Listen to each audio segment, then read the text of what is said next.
So aloha, thanks everyone for joining us. My name is Tyler Mongan, president of Haku Global. We're an organization focused on developing the next generation of future leadership and also developing more future intelligence leadership and scaling that across organizations. And we do trainings and facilitations and advising around this topic of more future intelligence leadership. And today we've invited Loretta to speak as part of our Fireside Chat series. And she's going to be talking today about pathways to resilience and how the brain chemistry can help us with that, especially with leaders. And so Loretta Bruning Phd, she is a professor emerita of management at California State University, East Bay. She has over 22 years of teaching business management. Her interest in human motivation led to exploring brain chemistry of animals, and she made some interesting discoveries. So she founded Inner Mammal Institute, which offers free resources for people to help them manage dopamine, serotonin, oxytocin, and endorphin. And she's the author of several books, including Habits of a Happy Brain, which has been translated into several different languages, The Science of Positivity, and Tame Your Anxiety. She's very engaging and has a wealth of knowledge on how our brain chemistry influences our behavior. And we're happy to have her join us here today. And so I'm going to pass it over to Loretta. And then after she gives her presentation, we'll open it up for Q&A and discussion. Hi, thanks so much for joining us. So I'm going to talk about these happy chemicals in a way that's very different from what you hear in academia and what you hear in the news, but it's very similar to what you may have heard if you read evolutionary psychology or evolutionary biology.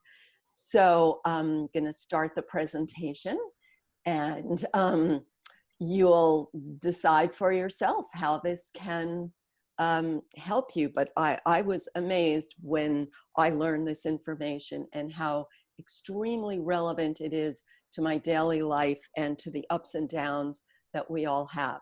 Like, everything made sense once I understood this. So we're going to talk about 4 chemicals: dopamine, serotonin, oxytocin, and endorphin. We may run out of time for endorphin.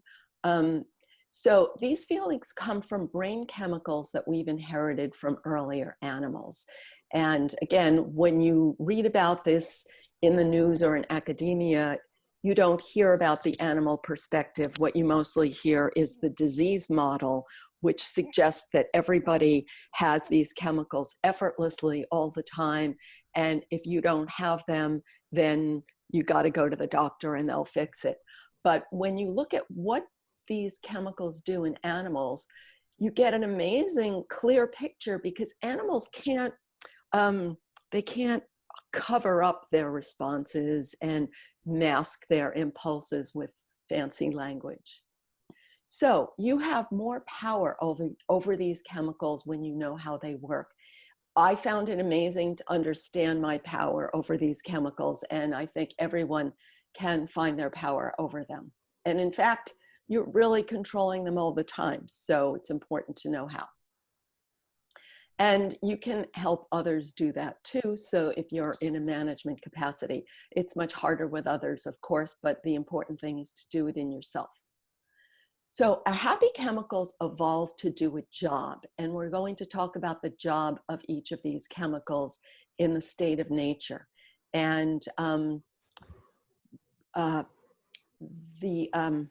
should have a different diagram. The core of our brain, you've probably heard of the limbic system, is the same as in other mammals. And that core controls the chemicals. And on top, we have this cortex, which controls future thinking. It controls verbal thinking. It controls analytical thinking, but it does not control action. So in between your cortex and your body and your spine, you have this limbic system, and that has to give the go signal or the reverse signal. And so your cortex is there to sort of serve and guide your limbic system, which actually controls both your chemicals and your final decisions. So the happy chemicals are not designed to flow all the time. It would be nice if they were. I'm not against them. But when you understand their job, you'll see why they don't flow all the time. Tyler, would you do me a favor and give me a 5-minute signal? Thanks. So your power is easy to find when you know the job and the state of nature. By the way, it's fun to touch a real brain sometimes. I was at a conference where they let us do this. So dopamine is the expectation of a reward. And someone was talking before about being an adrenaline person. And adrenaline is often confused with dopamine. So dopamine is that excitement that you're about to get a reward. And the common example in the human world is if you're running a marathon and you see the finish line and you get that excitement of finishing. But the reality is that you can only finish a marathon if you've trained a lot, and dopamine is the feeling that motivates you to train. But why do you train? It's because you get a little bit of dopamine every day when you anticipate the final accomplishment. Now, you can think of examples in daily life, in work life, but let's think about how it works for this monkey. So he wakes up in the morning, he's hungry, he doesn't have a refrigerator or a supermarket, so he has to look around for resources that he can identify from past experience. When he sees fruit in the distance, that triggers his dopamine, and that creates the sense of excitement. We'd call it a goal. And dopamine is released when you see something that meets your needs and that you expect that you can get it. So you could think about examples in your career, in your personal life, something that meets your needs and you expect that you can get it. And as this monkey approaches the fruit, each step closer stimulates more dopamine. So it's the approach. In other words, imagining yourself on a mountaintop doesn't stimulate dopamine unless you actually see yourself getting closer. That's what counts. Dopamine feels good because it releases energy. So in this case, the lion needs 100% of its energy in order to prevail in the chase. And it doesn't run after anything, because if it did, then all of its energy would used up before it met its needs. So dopamine is that I can get that one, and releasing all that energy. And that's why it feels good. But if you get that good feeling while you're sitting at your desk, then you're not using the energy, which is why then we enjoy the feeling, but we also have these physical problem that is most typified by a person playing a video game that maybe is constantly mimicking a chase but not using the energy, which is why we need to spend it elsewhere. The good feeling of dopamine motivates action to meet needs, okay? So you need dopamine in order to get to the point to say, I'm going to do something about this. And conversely, whenever you do something about it, it's because you have dopamine. So even if you're in a really bad situation, it's not necessarily happiness, but it's that feeling of, I have chosen this path. Like if you're an elephant and there's like 5 paths to the water hole, which one do you choose? So the elephant chooses the one that closely matches, that best matches its past experience of what the correct path looks like. We're always matching past experience. That turns on the dopamine and you take that step. But it's complicated because your brain expects rewards with neural pathways built from your past dopamine experience. So typical example of this, you're in a company and you say, let's do this. And everybody says, no, that will never work because last year we did that and it didn't work. So people are very constrained by what worked in their past, what didn't work in their past. And needless to say, there's a good reason for that because, you know, in the natural world, if you have some imaginary goal that doesn't conform to the real facts, then you're wasting your energy and you're going to starve. But we can all see how in the modern world, when other people dismiss our ideas because it doesn't fit their past dopamine experience, then we don't like that. When your expectations are disappointed, your brain releases cortisol, the stress chemical. Now, I have whole separate books and presentations about cortisol, so we won't have much time for it. But the simple idea is that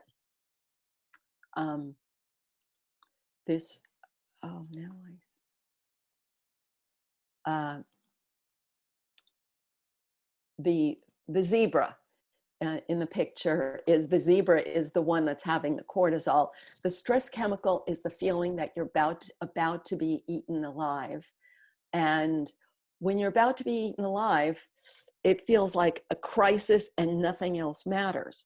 So that's why stress is so bad, because even though in your conscious verbal brain, you know that you're not going to be eaten alive, but your cortisol makes it feel that way. And that's why it's so overwhelming to us. Expectations are, as I said, the anticipation of a reward that meets your needs. So if you see yourself getting closer and closer to the finish line, you get more and more dopamine excitement. But then if something goes wrong, like if the zebra gets away, then what? Then huge cortisol surge, because that's what tells the lion, don't waste any more energy in this gazelle, this zebra. And the lion needs that bad feeling, because otherwise it'll keep chasing, it'll waste its energy, and it'll starve to death. So what you need is that energy, that bad feeling to let you know when you're on a wrong path. And as much as you would like the dopamine, you need to stop and readjust. So, dopamine stops once you get what you seek, so you always have to do more to get more. This is frustrating. This is not what we want to hear. You know, people want to think, oh, I'm feeling good all the time, high energy all the time. But maybe you have some goal and you think, once I get that, I'll be happy forever. And then you're surprised that you're not happy forever. So it really takes the act of goal seeking to stimulate our dopamine. And it's important to know that, because if we don't know that, then we blame the new job and the new boss, you blame the spouse, you blame whatever it is. But when you understand dopamine, then you understand that our brain evolved to seek, because in the state of nature, you didn't have a refrigerator, you had to seek all the time to avoid starving.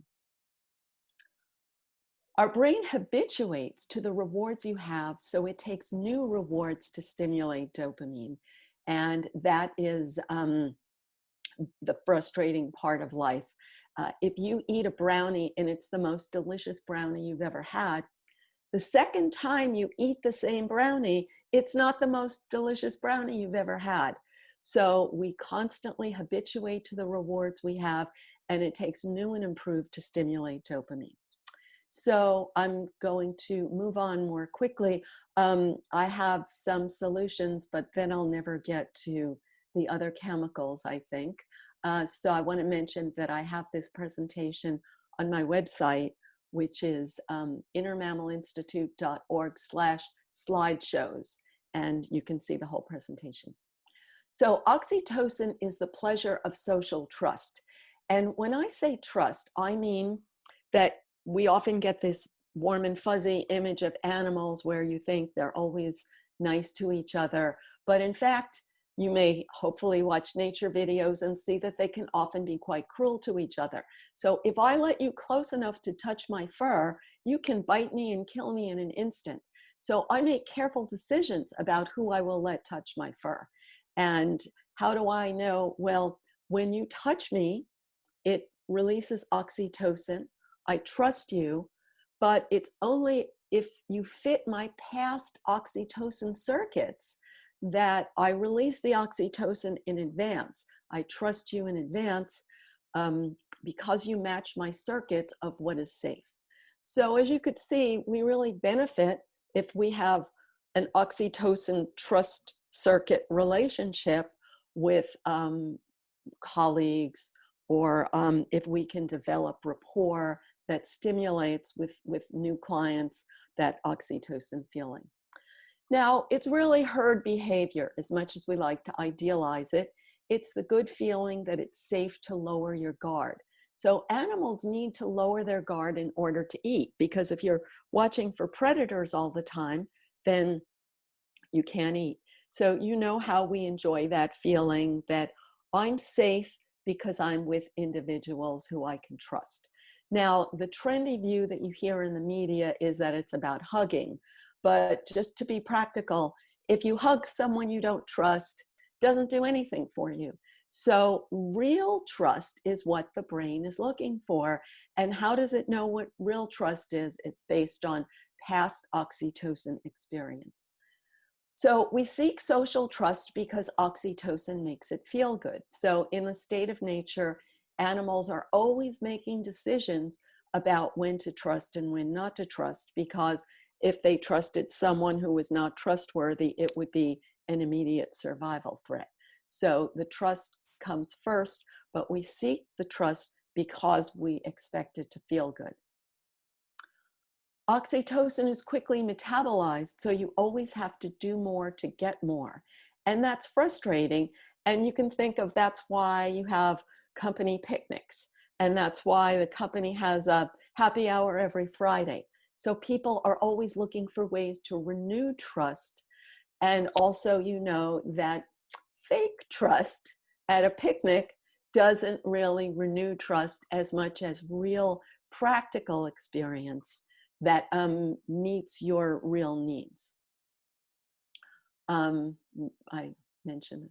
So whatever triggered oxytocin in your past connected neurons that tell your brain when to turn it on today. Now, our brains are very much wired in youth because that's when our neuroplasticity is high. So we're biased toward things that built us trust experiences when we were young. Now, in a more tribal society, that meant tribal experiences that trigger trust feelings. But in the modern world, what young people are often given, for example, is group projects. So you're in school, you're assigned a group project, and you learn that some of your fellow students are trustworthy and some are not trustworthy. Or you're on the playground, or you're driving in a car as an adolescent, and you learn that some people are trustworthy and some people are not trustworthy. So over time, you accumulate oxytocin circuits that are there to guide you to make good decisions about trust. So you always want to trust because it feels good, but if you trust someone who is not worthy of your trust, then cortisol surges and you are having a survival threat feeling because trusting a person who's not trustworthy is bad for your survival. So once again, when you're working with a group, you could imagine with other people, they have their oxytocin circuits and you have yours. So what do? They don't want to go where their trust has been betrayed before. So people may say to you, oh, we can't work with them because they disappointed our trust, they betrayed our trust in the past. But maybe they did not betray your trust in the past, so you want to trust them. So it's hard to predict what's correct. So it's just very valuable to know that each of us is shaped by our past experience with trust and with goal seeking and with the next chemical that we'll now get to. But when you understand your own past circuits and you understand their past circuits, everybody thinks their own past circuits are true because the circuits are real physical pathways and the chemical is happening right now. So you don't feel like it's a past. You feel like it's the truth right now. But the more people can understand that they've created that feeling, the more they can open themselves to new alternatives because the old pathway isn't always right. Now, let's quickly talk about serotonin. Serotonin is the pleasure of social dominance. Now, this is not said in polite society, but it was said for 100 years of field study of animals. It was learned that mammals are very competitive and they have social hierarchies. They have life and death feelings about their social hierarchies because their reproductive success depends on it. So in other words, if an animal's status rises, it can spread its genes. if an animal's status falls, it feels its cortisol is released, and it feels like its genes will be wiped off the face of the earth. Now, obviously, monkey doesn't know about genes, so that's not what's motivating it. What is motivating it is that the good feeling of serotonin rewards you when you have a moment of social dominance. And the bad feeling of cortisol is released when you lose that moment of social dominance, or you have a threat, you perceive a threat to your social dominance. So in the animal world, it's easy to see how much energy animals invest in the quest for the one-up position. And it's easy to see that they do gain access to resources and reproductive opportunity when they do that. And so when you see this all around you in the world every minute and every day, then it makes sense, even though nice people never admit that in themselves that they feel good about social dominance, which is why you never hear about this aspect of serotonin. Although it was reported in the New York Times in the 1980s when this was discovered in monkeys, and I have the New York Times report in case they take it down. And then I searched on that study, and I purchased every book that mentions this study. So Mammal Institute is first and foremost a library that's preserving this information.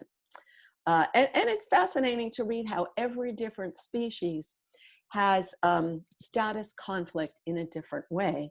And this is the subject of my new book, Status Games, which is coming out next year, and I've been writing it all year. It's kept me off the streets. Serotonin is the mammal brain signal that it's safe to assert yourself to meet your needs. So when a chimpanzee asserts itself for a bit of food, it could get bitten by a stronger individual, and it could get permanently crippled when it gets bitten, and it could die if it's permanently crippled. So when they're young, they learn not to assert themselves when they're in the position of weakness. And when you see that you're in the position of weakness, cortisol is released, and cortisol means I'm pulling back, I'm feeling threatened, and then I look for an opportunity to be in the one-up position. And when I see that I'm in the one-up position, serotonin is released, and I feel great. Now, serotonin is not aggression. It's the calm sense that I will get the banana. So what does calm mean? It means even though I know I'm stronger than you, I'm not going to bite you. That's how mammals can live together, because the individual in the position of strength is calm because it knows it controls the resources, and therefore it doesn't need to be aggressive. So it's often the weaker monkey who's aggressive. And it's very important to know this. This is how the social dynamics of leadership works in the monkey world. And it's an important lesson for leadership that a good leader is calm, good leader is confident about resources, and a good leader models this behavior, which through mirror neurons helps other individuals learn to feel that way. And because of oxytocin, our whole group, instead of fighting each other for bananas, we can understand, as chimps understand, that we unify to fight another group for bananas. And chimps, baboons unify when they have a common enemy. And that's what humans do. So if we cooperate, we can all increase our resources, and we can dominate our rivals. And unfortunately, chimpanzees only do this some of the time, and then they spend the rest of the time fighting over bananas. And hopefully your group can unify more of the time. But the complication, of course, is when people are only unified around a common enemy, they can be paranoid about the common enemy. So that's another very visible reality of modern life. Now, Tyler, how am I doing on time? Oh, how much left? 10 minutes. Oh, good. Okay. Well, so now that I've gotten the urgent basics, you may want to know what you can do about this. So the core of all of my work, can you see me now? Like, am I the speaker? I paused the slideshow. Not, no, you're this. I think Oh, the you're slide still is still just, center stage. okay. That's funny because I paused share, but that's We curious. can see you Okay. still, of course, but Okay, but I'm still tiny. Well, then no sense pausing the share. Just experimenting. Anyway, you're probably wondering what can you do about it, because if your circuits are built from past experience, that sounds rather discouraging. But the topic of all of my books is how you can rewire your circuits in order to turn on your happy chemicals in new ways. So what about if you want to build new serotonin circuits to enjoy the good feeling of serotonin in new ways?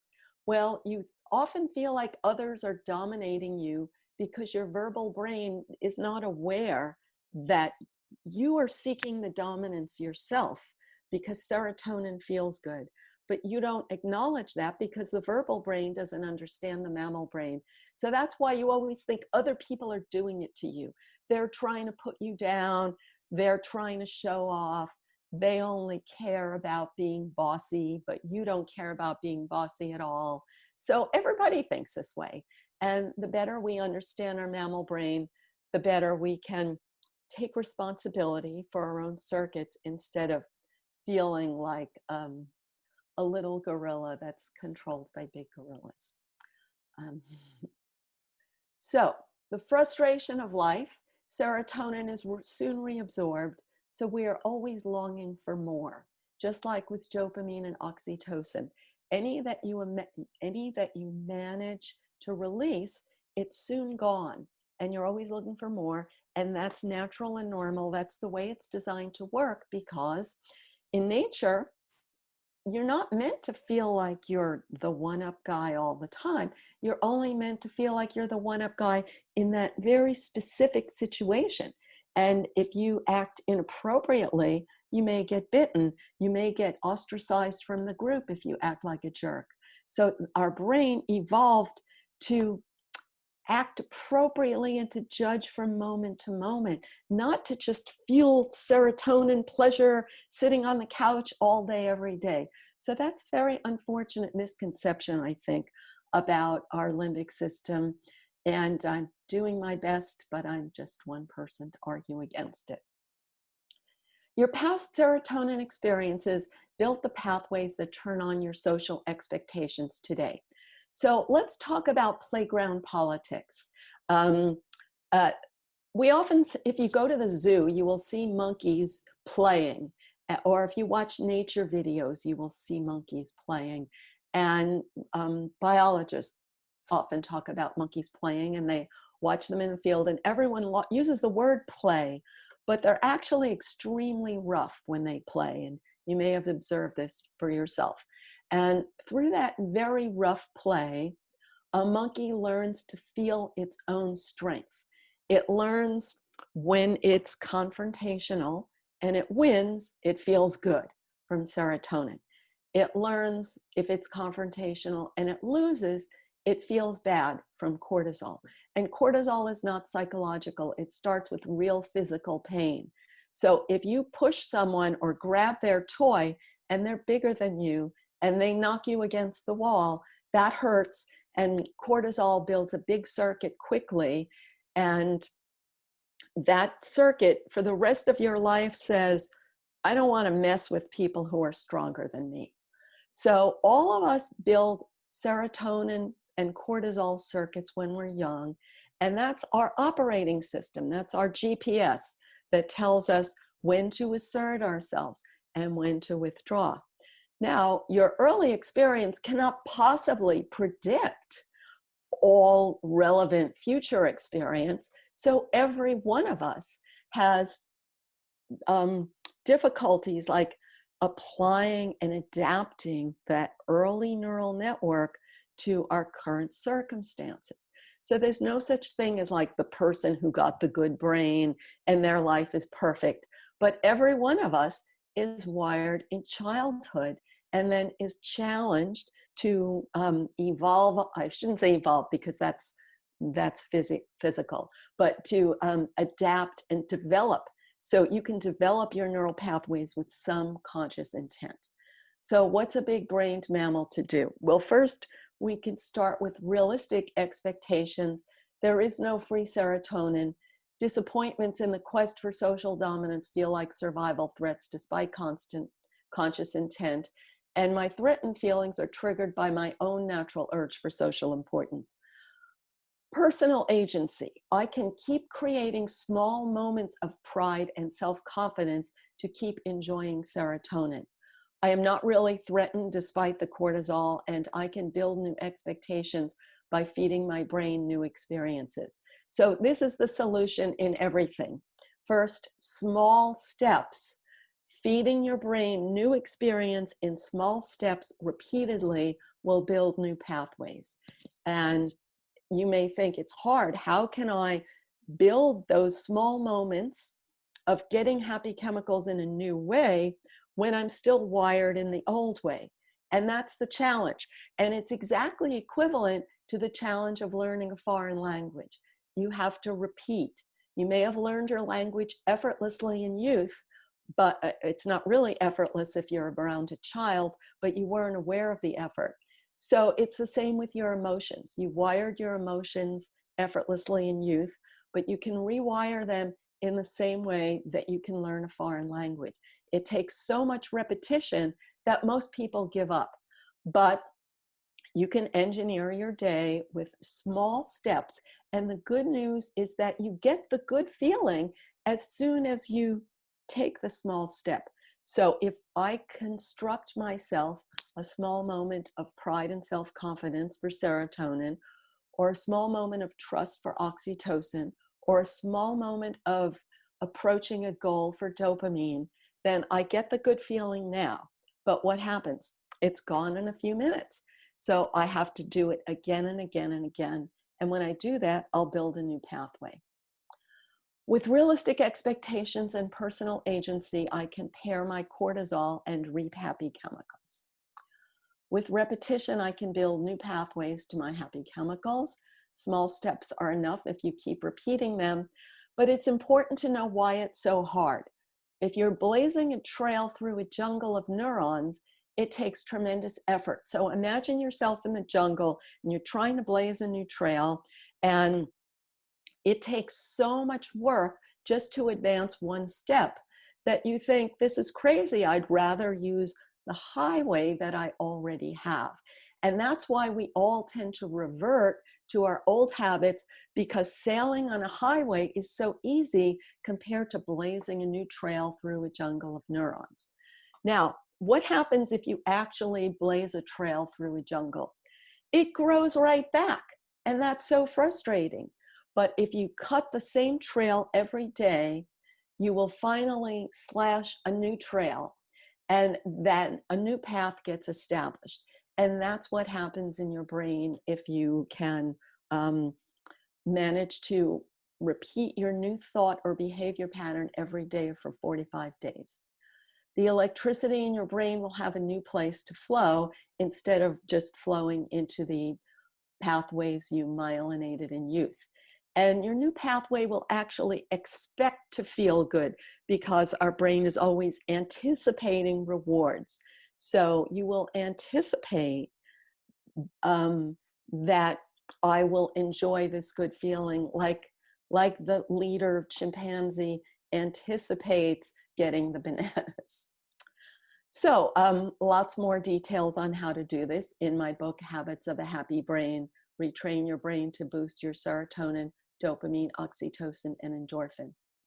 And this is my website, innermammalinstitute.org, resources to make peace with your inner mammal. And in addition to the books, everything is free. So I have podcasts, videos, infographics, training certifications, slideshows, and I have a 5-day happy chemical jumpstart. So if you opt in at my website, you get one message a day for 5 days that explains all of the chemicals. And just to repeat that this slideshow is on there. And also want to mention that my videos are funny, so you can show them to colleagues without overwhelming them with talking. People don't want you to talk to them about their verbal inner voice and their nonverbal neurochemistry as much as you think you can make it a fun topic. But when you tell people about this, they may think, go away, I don't want to talk to you about that. But my videos are designed to make it fun. So I'm always happy to hear your questions. And this is my book, The Science of Positivity, which is basically how to go positive when everyone else is going negative and overcoming the negativity that you have learned. And one more thing I always like to conclude quickly with: don't compare yourself to others, and to acknowledge that this is really impossible because the mammal brain is designed to constantly compare itself to others, because that's how animals know when it's safe to assert and when it's not safe to assert. But when you understand that this is only a loop that you've myelinated in your youth, then you can be aware of when you're comparing yourself to others and make more conscious decisions. And people always ask me what this picture is. And Tyler, do you know what this is? I actually took this photo in the Tokyo Metro. It was just some bakery was selling this as it's bread and sausage and olives in the Tokyo Metro. That's great. Thank you, Loretta. Sure. So let me. There we go. Okay. Great. So thank you so much, Loretta. That was very interesting and I think very relevant to not only leaders, but also a little bit to foresight as well. And I want to open up, I have questions always, but I want to open up the questions for the people listening right now. So if anyone has questions, please feel free to jump in here. If you were inspired by something that Loretta said, or you wanted to clarify something or expand on it, I'm sure she'd be happy to do that.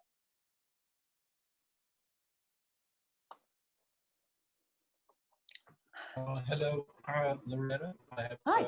I have a comment and 2 questions. Yes. First of all, thank you very much for a wonderful presentation. And it showed me for the first time, I've been hearing this before as a futurist, that we are wired for the past, but for the first time I actually saw what the chemicals and why we always go back to the past. So thank you for that. Now I have 2 questions. One thing, how come that all our chemicals are stuck with the past when human beings are all about evolution? I mean, my Good problem with question. all of this is that if I'm a futurist, I'm supposed to tell people to get out of their comfort zones, move towards change. How do you do that then with all this chemical theory which you presented to us? What do we do?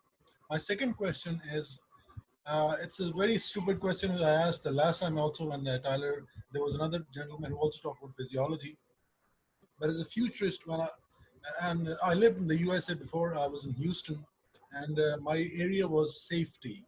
So we used to have a lot of these, you used to see a lot of these lawsuits which people used to bring against their employees, that because of this happened, because of this happened, I'm suing you for this much money.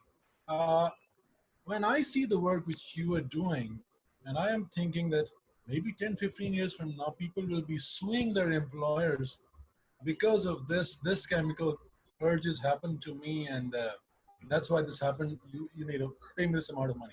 I hope I've got my question clear. Thank you very much. I'll start with the answer to the second one because that's shorter. You remind me, when I was a college professor for 25 years, my dread was equivalent of suing the professor, not actually the professor, but the university, that the idea was taking hold that everyone should get an A all the time, because it was the school's job to meet the individual student's needs. So if the student didn't get an A, then the school had failed to meet their needs. And it's like, so I took early retirement the minute they let me out. It's like, this is not education to me. So as a future, I'll give you the futurist answer. If we do a straight line projection of the liability mania that we've lived with so far, then the future looks pretty bad. So we will hope that there will be some new conceptions of liability. But currently, I think it's a huge driver of the lockdown is fear of liability claims, which I think is quite unfortunate. However, having said all that, so human life is complicated. When I go for a hike in Italy, this famous hike, beautiful, overlooking all of these villages and mountains and vineyards, and there is no safety whatsoever. Like you could fall to your death every 5 minutes. So I was like, where are the liability lawyers?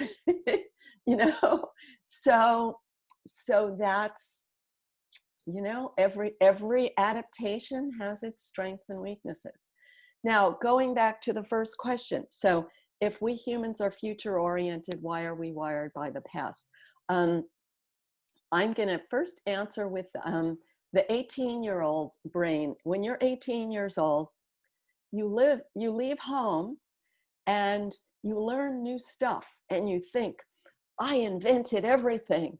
I ignored everything that I learned when I was a child. I deleted all that stupid stuff my family said, and I invented the whole world. So that's the verbal brain's perspective. Now, let's look at the mammal brain's perspective. So reptiles have zero childhood.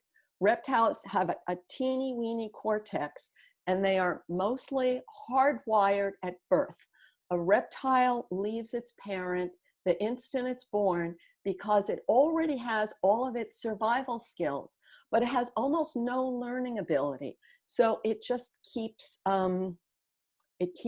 repeating the learning of its ancestors that's hardwired in. If the wiring is bad, then the species dies out and another one fills that niche.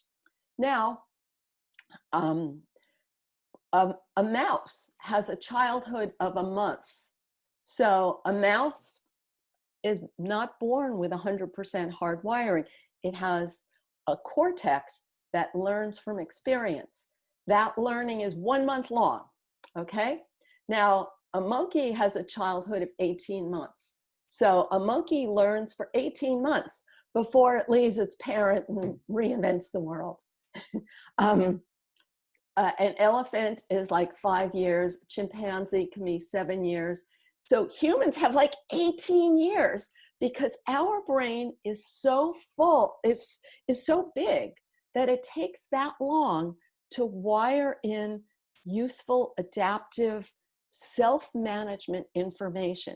What is this self-management information? We think it's knowledge about the world, but it's mostly knowledge of how to manage yourself. Now, some people learn more, some people learn less. Then when you leave home, it's harder to learn self-management skills later on because we didn't get to go into myelin, but myelin is the substance that creates neuroplasticity and turns small neurons into big neurons. Now, to do something with small neurons is very hard, so we always default to our big neurons whenever possible. And it's like when you learn a new language and you can't find the word, that's using small neurons. So when you try to rewire your emotions, your responses, you're using small neurons and it feels wrong and you have a hard time navigating. So that's why we're so tempted to default to the old neural pathways that feel so correct, even when we know that they're wrong. But then to make it more complicated, if the futurist says, this is the future, this is what's right, this is what we need to do, why should I trust you? How do I know?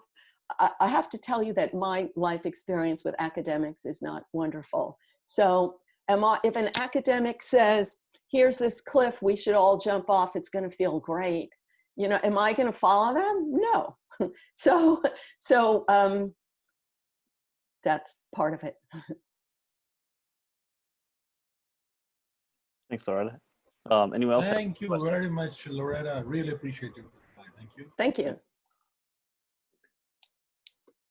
Nasir, yep. It was a great presentation, Professor Breuning, and two questions, and I'll make it quick so that I'll leave more room for other participants.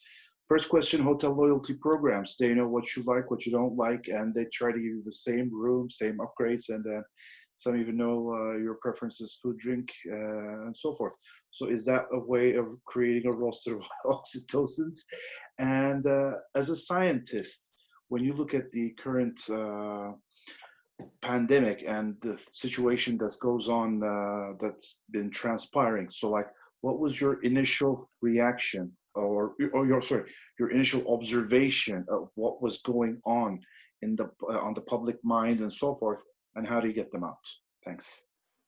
By the way, it was a wonderful, wonderful presentation. I will be buying all the books. Thanks. Thank you so much.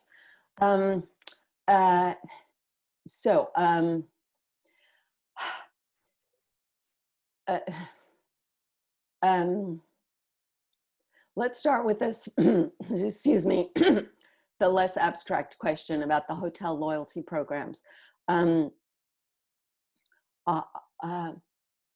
When I travel, I want to spend less time making arrangements and more time. Oh, here's the answer. So I wrote another book called Tame Your Anxiety. And, oh no, that's not, it's in the book Science of Positivity. We notice what goes wrong. We don't notice what goes right. And so if I rent, like I'm not a hotel loyalty person. I like actually variety in hotels, but I always go to the same car rental place. And so I don't have to think. And when everything goes right, because I wrote the book, I have to stop and say, it's really a miracle that so many things had to go right for me to have this $30,000 piece of equipment entrusted to me for such a small amount of money with so little time and hassle. It's really a miracle that supply chain has worked so effectively. Maybe if a hotel could communicate that, but no, it's only when something goes wrong. So, and of course, hotels market themselves by focusing on the flaws of other hotels and having this, contactless, seamless interface. And I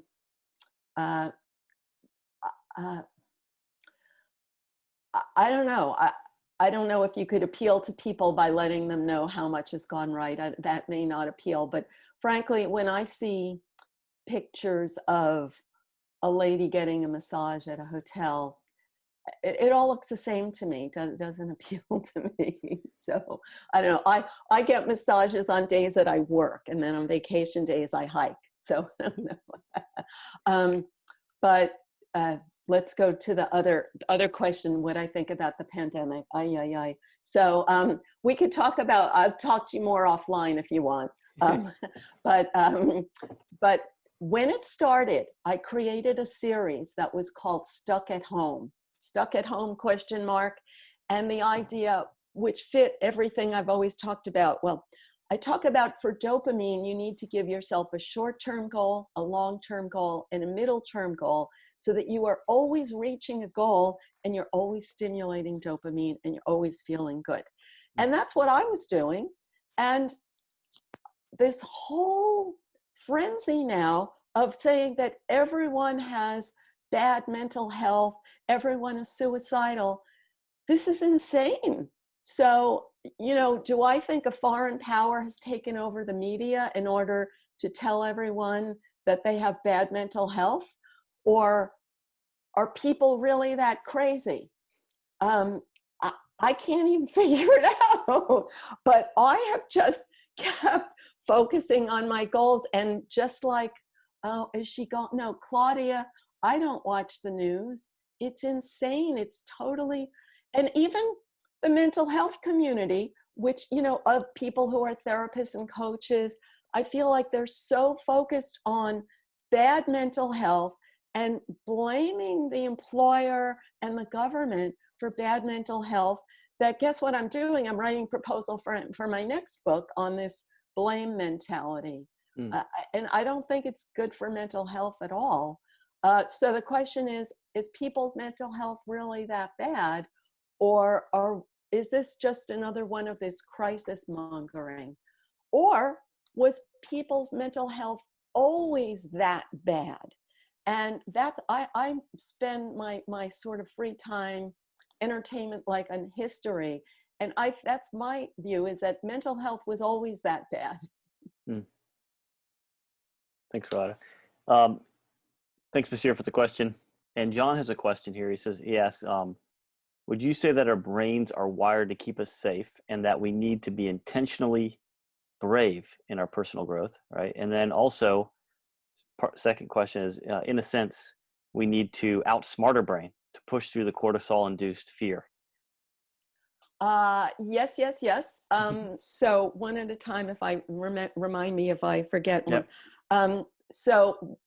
Yes, I forgot his exact language. The brave, we have to be brave. We do need to be brave because what was the first part of the sentence? Oh, our brains are wired to keep us safe. Yes. So our brains are wired to promote survival. So they're very good at weighing the pros and cons. So for example, a chimp would risk their life for reproductive opportunity because it's better to keep your genes alive even if you die. So it's always weighing, is this going to promote me more than it hurts me? So we're always weighing risk and reward with neural pathways based on past risk and past reward. So it's to overcome the old pathways that we need courage. And that's the subject of my book, Tame Your Anxiety. But the simple question is, how do you get courage if you don't have it? And that's what a lot of people today say, that they have anxiety. Again, it almost feels like a plot to persuade young people. All young people are saying they have anxiety, and then they don't have to take tests if they say they have anxiety. I think this is not healthy at all. But bottom line, when a person says, I can't do, before I wrote the book, I asked people for feedback, and people with anxiety, they say if you tell them just be brave, it doesn't work. It just makes them madder. So if you say in public, then you are dishonoring, because the public thing is that anxiety is a real physical disease that has a legal status. And if you tell me to be brave, you're not accommodating my disorder. So this is the worst of the insanity that I don't have to deal with, but someone in a corporation could have to deal with. I've just run from that insanity. So yes, I do think people need to be brave, but it doesn't functionally answer the question the way it has been legally defined today. And so what I have focused on is small steps create the expectation of reward. And the simple example of people with phobias that, I forgot the word for it now, but they take very tight, small gradual exposure therapy, something like that. It's like they say, like building a muscle, building confidence in your skill at managing your own brain. Now, the other question? The other one was, in a sense, we need to outsmart our brain in order to push through that cortisol, which induces fear. Yes. However, there are all different analogies of how the mammal brain and the verbal brain have to work together. And I agree with some of the analogies, and I don't agree with some. With many of these analogies, they make one brain the good guy and the other one the bad guy. For example, some people speak as if your mammal brain is the bad guy and your cortex is rational, and so you have to put your mammal brain in its place and suppress it. But if you do that, your mammal brain fights back and it doesn't work. So treating your mammal brain like it's the enemy of the bad guy doesn't work. And your verbal cortex is not as smart as you think. It's just running on old pathways, just like your mammal brain. So the analogy I always use is that they have to work together. And I know there are many traditional analogies for that. In the Buddhist tradition, it's a rider on an elephant. In the Chinese tradition, it's a rider on a donkey, a horse. I think the Chinese is a horse and European is a donkey. But either way, I think humans have always understood that when you're riding an animal, the animal has a lot of power and you have to somehow guide it and keep it calm. And that's what you're doing. But how do you keep it calm? So you have old pathways. Oh, I call them old self-soothing behaviors. So let's just say theoretically, if you keep your horse calm by feeding it carrots. If you feed yourself carrots all day, every day, you're going to hurt your body from too many carrots. So we need to have a number of self-soothing tools in order to get our inner mammal to cooperate on the path that we're going to. And I also show examples of sometimes the animal has better information than the rider. For example, the rider uses a map and the rider's looking at the map and the map is wrong and the animal sees that there's danger ahead. So that's why the two brains working together is a better analogy than fighting your inner mammal. Great. I think that's a great place to end. And I want to thank everyone for joining us today. And we'll be having our next Fireside Chat with John Sweeney. He's going to be talking about play and foresight and some strategies you can use. So I think it kind of relates a lot to what Loretta talked about today. And that's going to, our next Fireside Chat is going to be October 6th. So hope to see you all there. And again, thanks Loretta for joining us. And please follow up with her work. It really is amazing work that she's doing. And I think you'll get a lot out of her books and the resources she has on her website.